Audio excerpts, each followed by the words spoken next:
রাহমাতুল্লাহি ওয়া বারাকাতুহু। দুবাই মানামায় মার্কিন ব্যাংকের শাখায় ইরানি ড্রোন হামলার অভিযোগ। শাবাশ। মধ্যপ্রাচ্যের চরম উত্তেজনার মধ্যে সংযুক্ত আরব আমিরাতে ও বাহরাইনের অবস্থান মার্কিন আর্থিক প্রতিষ্ঠান এবং জ্বালানি স্থাপনা ড্রোন হামলা চালিয়েছে ইরান।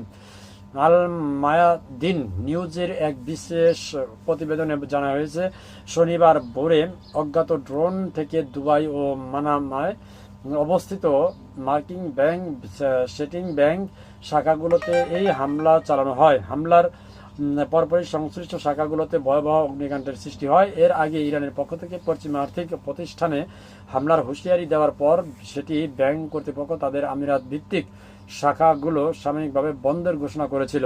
একই সময় সংযুক্ত আরব আমিরাতের গুরুত্বপূর্ণ জ্বালানি কেন্দ্র ফুজাইরা একটা স্টেটের নাম, ফুজাইরা অঞ্চলেও বড় ধরনের বিস্ফোরণ ও ধোঁয়ার কুণ্ডলী দেখা গেছে।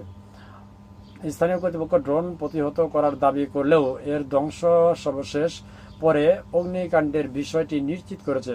রয়টার্সের সূত্র মতে, এই ঘটনার পর ফুজাইরা বন্দরে তেল লোড করা কার্যক্রম সাময়িকভাবে স্থগিত করা হয়েছে।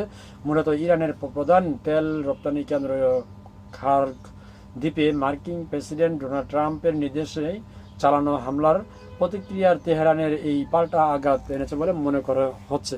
আর আপনারা জানেন যে দুবাইতে আবুধাবি নামে যে শহর আছে, অর্থাৎ আবুধাবি কিন্তু রাজধানী দুবাই।